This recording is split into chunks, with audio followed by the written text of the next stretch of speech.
Bonjour, bonjour à tout le monde, comment ça va? C'est les coachs Boycia, ça faisait un moment que tout le monde va plus ou moins bien malgré le confinement. J'espère que si tu étais malade ou si vous étiez malade ou souffrant un peu, ça va. Donc comment vous allez? Je voulais juste vous faire un coucou et parler un peu aujourd'hui en fait et vous dire qu'on a besoin de quelqu'un en fait. Ce message pour une personne ce matin, d'accord? Et te dire combien de fois en fait ce n'est pas facile. Je sais que nous traversons des moments difficiles, mais il faille apprendre comment dire, à relativiser les choses. Il faille apprendre à vraiment remercier le Seigneur. Si tu n'es pas à l'hôpital en ce moment, si tu n'es pas à l'hôpital, si tu n'es pas allongé, si tu es toujours debout, si tu t'es levé ce matin, si tu as toujours ton souffle de vie en fait, c'est-à-dire que tu n'as aucun symptôme qui fasse en sorte que tu sois malade, d'accord? Remercie le Seigneur en fait, parce que c'est vrai on est confiné, c'est vrai on est dans des conditions des fois pas les meilleures, mais comment on peut le dire, même dans la galère, même dans le trou, même dans ta prison, sache remercier le Seigneur. Donc je voulais te faire en fait un coucou et te dire d'abord, peut-être m'excuser et puis expliquer un peu les raisons de mon silence. Et je pense que j'ai parlé un peu au début du confinement. Donc, coucou, comment vous allez? Comment vous allez? Dites-moi si vous m'entendez, si vous m'écoutez bien. Et d'où vous me recevez, bien sûr. Comment vous allez? Je veux savoir comment se passe le confinement chez vous. Si tout le monde se porte bien chez vous. D'accord? Moi, ça va mieux. J'étais vraiment souffrante. Très peu de personnes le savaient, d'accord? Et raison pour laquelle j'ai été silencieuse, raison pour laquelle vous ne me voyez plus du tout, raison pour laquelle, de temps en temps, en fait, quand l'énergie revenait, je pouvais poster quelque chose, en fait. Et bien sûr, sur ordre, d'accord, impératif de mon coach, de mon mentor, il a fallu que vraiment, je m'impose un repos au-dessus du repos qui était déjà là, en fait. Parce que mon bien-être, ma santé, d'abord était number one, en fait. Je ne pouvais pas vous servir, en fait, si je n'étais pas en bonne santé, d'accord? J'étais très souffrante, je n'avais pas le corona du tout. J'avais je pense que c'est on appelle ça une irritation, en fait, de mes yeux. Donc, ça fait en sorte que j'avais très mal aux yeux, je pouvais pas du tout voir, je pouvais pas du tout rester en contact devant les écrans, quoi que ce soit, en fait, pendant des semaines. Cela a continué pendant des semaines. Je pouvais à peine, en tout cas, je dormais presque pas la nuit. C'était vraiment difficile, mais grâce à Dieu, comme je dis encore, malgré cela, dans ces moments, je voulais, puisque j'avais le plan, c'était le confinement, j'avais déjà des projets que j'avais fait personnellement par rapport à mes activités, d'accord, par rapport à ceux qui me suivent, savent en fait que j'avais déjà certaines choses en cours, mais il a fallu que j'arrête. Pourquoi? Parce que ce sont des conditions indépendantes de ma volonté. Quand je suis tombée vraiment malade, mais il a fallu que je ralentisse, que j'arrête complètement du coup, parce qu'il fallait que je prenne soin de moi-même, en fait. Donc, maintenant, en fait, je dis encore, c'est le Seigneur à qui je rends grâce, parce que même dans cette galère, même dans la difficulté, je ne pouvais pas dormir du tout, c'était difficile. J'avais très mal aux yeux, des fois, ça faisait mal, comme je dis, jusqu'à la profondeur du cerveau, en fait, ça faisait vraiment mal. Et je n'ai jamais eu ça de ma vie. Mais je rends grâce au Seigneur, en fait, parce que c'est un moment, je dis encore, c'est un moment de purification. C'était un moment de purification pour moi. Et vraiment un moment de vraiment rentrer en intimité avec lui, rentrer vraiment en confiance avec lui, rentrer vraiment dans cette quête profonde de ma mission, en fait, si fâche que je le dis. Donc aujourd'hui, en fait, je voulais te passer ce petit message que j'ai reçu pour te dire que on a besoin de quelqu'un, en fait. On a besoin de quelqu'un. Tu es peut-être là, tu te dis que tu n'as besoin de personne. Et il y a beaucoup de personnes que j'entends dire ça, en fait. Elles s'autosuffisent. Et malheureusement, en fait, nous ne sommes pas des êtres humains qui ont été créés. Nous ne sommes pas des êtres humains qui ont été créés, en fait, pour être seuls. Et nous avons été créés pour être en communauté. Et à chaque fois que tu te rends compte, à chaque fois que tu te lèves le matin, à chaque fois que tu réalises la manière à laquelle nous vivons, en fait, nous vivons en communauté. Donc, tu ne peux pas, en fait, tu as toujours besoin de quelqu'un. Et ce que le Seigneur a fait de magnifique, il aurait pu te créer avec tout, te donner tous les dons possibles, te donner toutes les choses, d'accord, dont tu auras besoin pour toi-même, en fait, parce que tu n'auras besoin de... Si c'était le cas, en fait, que nous tous, nous possédions tous les dons et tous les talents, d'accord, toutes les choses, toutes les aptitudes nécessaires à notre évolution, il n'aurait pas été nécessaire que nous soyons mis dans un monde en fait comme ça où chacun de nous en fait nécessitait le bien d'autrui. Bonsoir Marine, comment vas-tu? Pourquoi en fait je dis que tu as besoin de quelqu'un? Parce que j'aime bien, comme je suis une reine, je suis une femme. Par exemple, la femme, tu veux te faire coiffer. Je sais qu'en ce moment c'est difficile. Comment vas-tu, maman? Ça va mieux par la grâce de Dieu. Merci d'être là. Donc, partager, taguer quelqu'un qui a peut-être besoin de ça.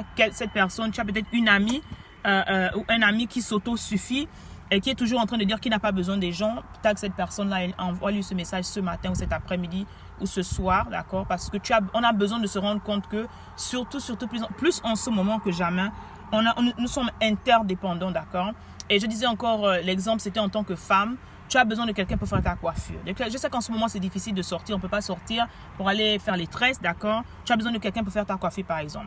Tu as besoin de quelqu'un pour faire tes cheveux. Tu as besoin de quelqu'un pour te laver les cheveux. Tu as besoin de quelqu'un pour te faire les ongles. Même si en ce moment, c'est difficile de faire les ongles. On est obligé d'avoir les ongles plus ou moins cassés. Mais bref, c'est comme ça. Tu as besoin de quelqu'un pour te masser. Tu as besoin de quelqu'un pour, comment dire, t'aider, par exemple. Parce qu'il y en a qui ne savent peut-être pas se vêtir. Tu as besoin de quelqu'un pour t'aider. Tu as besoin de quelqu'un... Un médecin, si tu es malade, tu as besoin d'aller chez une autre personne qui a été qualifiée et qui a les dons de la médecine, en fait, pour te dire ce qui ne va pas avec toi, en fait. Ce qui ne va pas. Et te dire, pour prendre cela, tu aurais pu être né avec tout ça, mais c'est impossible. L'être humain, certains de nous, chacun de nous possède quelque chose d'unique, en fait, que je dis toujours, tu es unique. Et lorsque tu apprends à reconnaître ça, d'accord, ça fait de toi une personne particulière. Ça fait de toi une personne qui ne se compare jamais aux autres. Cela veut-il dire en fait que tu dois rester dans ton camp, tu dois rester dans ton coin, que tu n'as besoin de personne ou que tu le dises à haute voix? C'est impossible.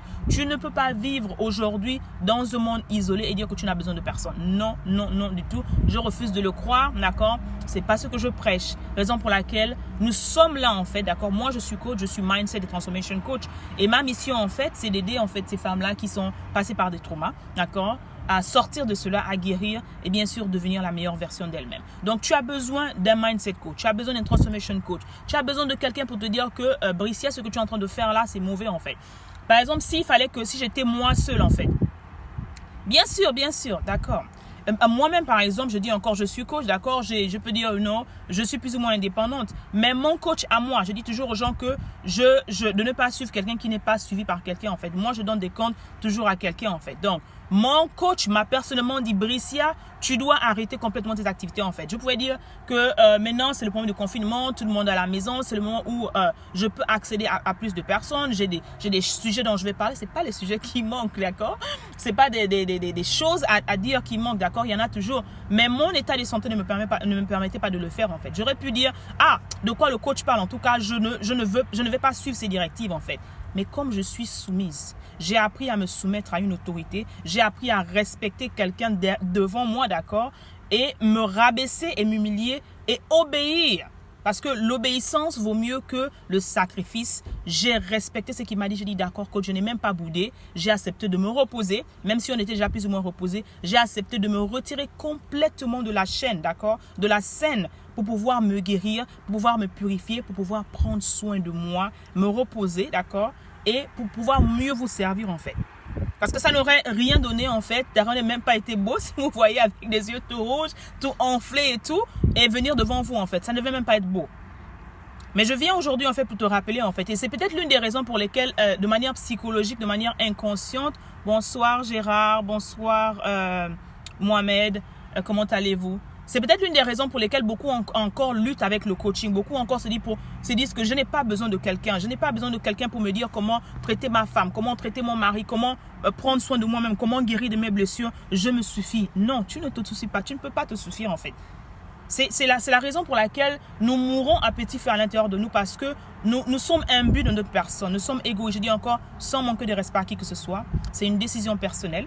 Personne ne peut t'imposer de prendre un coach. Personne ne peut t'imposer d'aller chez le médecin. Personne ne peut t'imposer d'aller chez le dentiste si tu as mal à la dent. C'est un choix personnel en fait. Et bien sûr, le Seigneur nous a donné un libre arbitre. Mais tu ne peux pas vivre dans ce monde en fait et te suffire. Je vais bien par la grâce de Dieu. Merci beaucoup. Je vais bien par la grâce de Dieu. Tu ne peux pas en fait. Et j'aimerais en fait, je dis encore, plus que jamais en ce moment, que chacun de nous prenne conscience de l'interdépendance que nous avons les uns envers les autres en fait. L'interdépendance que nous avons les uns avec les autres. Coucou, Master, comment vas-tu, Charline? Nous sommes interdépendants, en fait. Aujourd'hui, les gens sont à la maison, ils ne peuvent pas faire certaines choses, en fait. Tu es bloqué parce que tu as besoin du coiffeur, mais le coiffeur ne peut pas se rendre chez toi parce que le coiffeur aussi est confiné. Tu as besoin de quelqu'un pour te rendre belle. Tu as besoin, ou beau, d'accord, pour les hommes. Il y a des hommes qui font pousser la barbe parce qu'ils ne peuvent pas faire certains styles de coiffure qu'ils veulent parce que la personne qui a ce don, ce talent, se trouve quelque part. Donc, tu as besoin de cette personne-là pour te rendre beau ou belle, en fait. Si je suis en train de raconter des blabla, dis-moi, en fait. Si tu fais toutes les grandes coiffures toute seule, même si tu sais le faire toute seule, mais tu ne peux pas accomplir toutes les coiffures toute seule. Tu es seul, tu n'as que 2 pieds, 2 mains, tu n'as que 24 heures. C'est impossible de réaliser, même si tu as ces aptitudes-là, de réaliser toutes les choses que tu veux réaliser en 24 heures, toi seul, en fait. D'où l'importance d'avoir toujours besoin des autres. D'où l'importance de rechercher toujours l'aide chez les autres, en fait. C'est ça, c'est pour ça, en fait. Et tant qu'on ne va pas shifter ça, tant qu'on ne va pas réaliser cette importance qu'on a toujours besoin d'un plus petit que soi, on a toujours besoin de quelqu'un. Ce n'est pas plus petit que soi, hein, je rectifie. Mais ce qui est mauvais, en fait, c'est la manière avec laquelle on traite, soi-disant, les gens qui nous servent ou les gens qui... Parce qu'ils ne nous servent pas. Laissez-moi vous dire. Hein. Et c'est une grande leçon de vie que ma maman m'a apprise, que j'aimerais laisser avec toi aujourd'hui. C'est l'éducation qu'on a eue. Certains ont eu cette éducation de dire que, oh, la femme de ménage, d'accord, elle n'est là que pour nettoyer ta maison. La nounou, par exemple, elle n'est là que pour garder tes enfants. Le gardien, par exemple, il n'est là que pour s'occuper de veiller sur ta maison.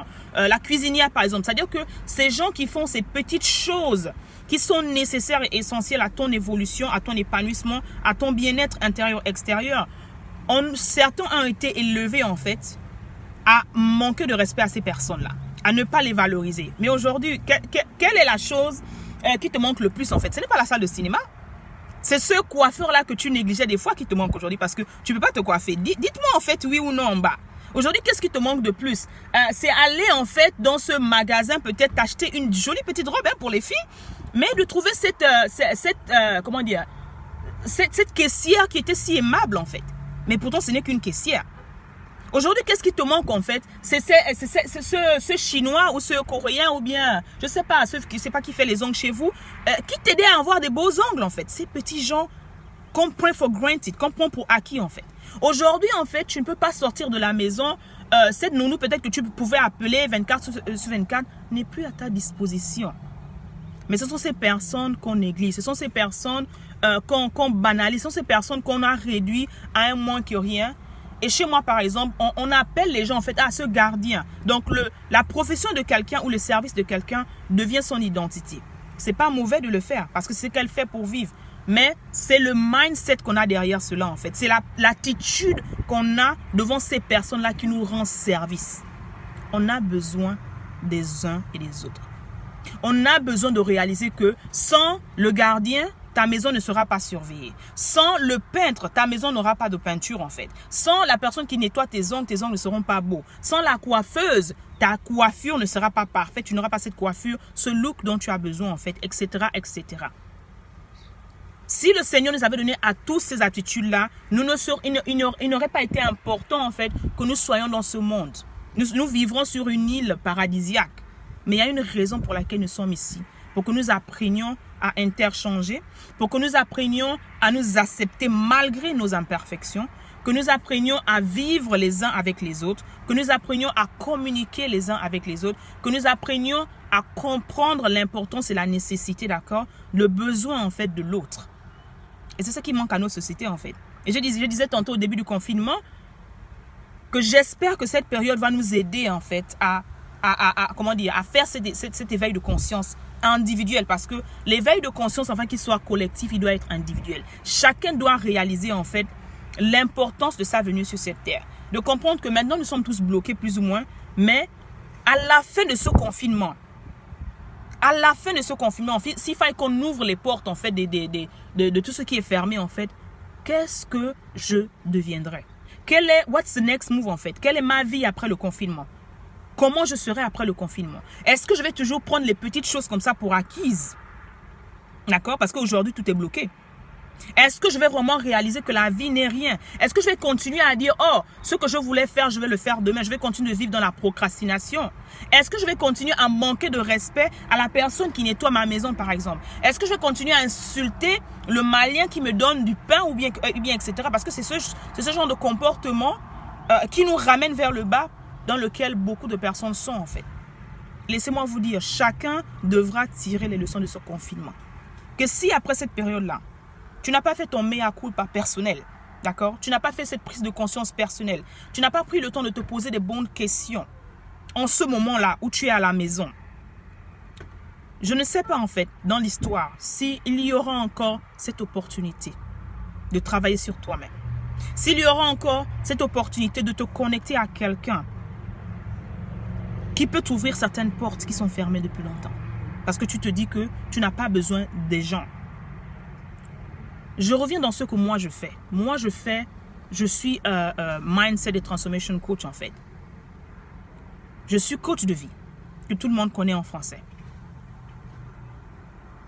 Pourquoi tu as besoin d'un coach dans ta vie par exemple? Tu as besoin d'un coach parce que le coach va te pousser à faire des choses que toi-même tu ne peux pas faire en fait.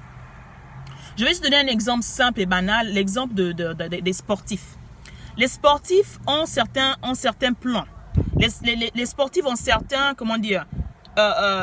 certaines choses qu'ils doivent accomplir à la fin de l'année. Par exemple, ils ont les compétitions à la fin de l'année. Ils doivent maintenir leur corps à une certaine dimension, à une certaine level. Ils ont besoin de quelqu'un, en fait, toujours pour les rappeler que tu dois faire 100 push-ups. Tu dois te lever à telle heure. Tu dois avoir une certaine discipline. Naturellement, ce n'est pas facile en tant qu'être humain de s'autodiscipliner. Ça, c'est une réalité, en fait. Donc, tu as besoin, on a plus ou moins besoin de quelqu'un pour nous rappeler que, tu as besoin de faire ceci, cela, en fait. Tu dois te lever, tu dois faire ceci, cela. Quelqu'un qui a pris le temps de se spécialiser dans ce domaine dans lequel tu as besoin, en fait. D'où l'importance de certains, parce que ta santé est une priorité, tu prends un coach sportif. Et la même chose, si ton mental aujourd'hui, je dis encore, on s'est focalisé sur le physique, mais j'aimerais que vous preniez conscience du mental. Il y en a qui sont confinés avec des personnes violentes. Il y en a qui sont confinés dans leur maladie en fait. Il y en a qui sont confinés, qui ont des maladies psychosomatiques. Il y en a qui sont confinés, qui sont encore... Le trauma s'est encore accentué parce que maintenant, non seulement il n'y a plus tu peux pas aller et venir, mais il n'y a plus de contact humain en fait. Il n'y a plus la possibilité de parler facilement à quelqu'un. Il n'y a plus la possibilité de s'évader, d'aller quelque part. Nous sommes confinés. Donc, même ça en fait, la pression monte. Donc, sur le plan psychologique, tu es comment dire, il y en a qui vont tomber encore malades, je dis encore, pas parce que, d'accord, ils sont malades en tant que tels, mais la peur de cela. La manière à laquelle on expose ce virus, la manière à laquelle tu ne sais pas, la peur de l'incertitude en fait, crée encore une phobie dans beaucoup de personnes. Et c'est là en fait, je voulais te dire que j'espère qu'à la fin, même pendant ce confinement, que tu t'asseyes et tu fasses ce que j'appelle un examen de conscience personnelle, individuel. Tu ne travailles pas, tu ne vas pas à l'école, tu as plus de temps que jamais en fait. J'aimerais que tu t'asseyes et que tu te poses la question en fait de savoir à la fin de ce confinement, qu'est-ce que je vais devenir? À la fin de ce confinement en fait, quelle sera ma vie en fait? Quelles sont les décisions que je dois prendre maintenant pour aller à un autre niveau pendant que je suis confiné? Ces personnes qui n'avaient pas le temps de lire la Bible, maintenant tu as plus le temps de lire la Bible en tant que chrétien. Qu'est-ce que je dois faire pour montrer ma différence? Que lorsque je sortirai dans ce monde-là, on va réouvrir toutes les portes en fait. Qu'est-ce que je pourrais apporter de différent? Qu'est-ce que j'aurais appris? Même là en fait, tu peux écrire qu'est-ce que tu as appris en fait pendant ce confinement en fait. Moi j'ai appris beaucoup de choses, je continue d'apprendre. Parce que je suis disposée, j'ai décidé d'avoir l'esprit ouvert. J'ai décidé d'apprendre des autres, raison pour laquelle j'investis en moi-même tous les jours. Malgré le confinement, je continue d'investir en moi-même. Je voulais te passer ce message. Si tu me regardes en replay, réponds à ces questions. Ce n'est pas pour toi, c'est pour moi. Mais tu dois prendre conscience en fait que le temps ne t'appartient pas. Ça fait presque 60 jours. Ces 60 jours ne reviendront plus en fait. Quelles sont les choses que tu devrais faire, que tu n'as jamais pu faire avant le confinement? Et que maintenant que tu as 24 heures, qu'est-ce que tu as fait de différent pendant ce confinement? Qu'est-ce que tu as appris de différent pendant ce confinement? Quelles sont les décisions que tu as prises pour ta vie pendant ce confinement? Pour ta santé, pour ta famille? Où seras-tu en fait après ce confinement? Que feras-tu? Que deviendras-tu après ce confinement?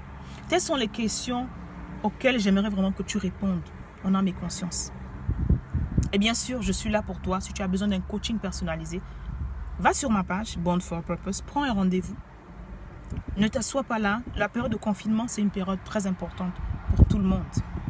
Une période où tu dois te focaliser sur toi-même. Pas rester assis devant les réseaux sociaux, pas rester assis devant la télévision, voir l'évolution du corona. Le corona va évoluer, le corona va s'arrêter à un moment. Mais ce sont les circonstances extérieures. Mais ce qui m'importe, c'est ce qui se passe à l'intérieur de toi pendant ce moment en fait. D'accord? Donc soyez bénis, soyez bénis, soyez bénis. Je vous reviendrai plus tard avec plus de sujets bien sûr. Soyez bénis, je voulais juste faire un coucou et je dis encore, prions plus que jamais. Investissons en nous-mêmes plus que jamais. Ta santé, ta santé, ta santé. Parce qu'une fois tu es à terre là, c'est fini en fait. Ton souffle, tu n'as qu'un seul souffle, tu n'as qu'un seul corps, tu n'as qu'un seul, un seul mental en fait. Prends soin de cela. Donc soyez bénis, c'était le coach Bricia, Mindset et Transformation Coach.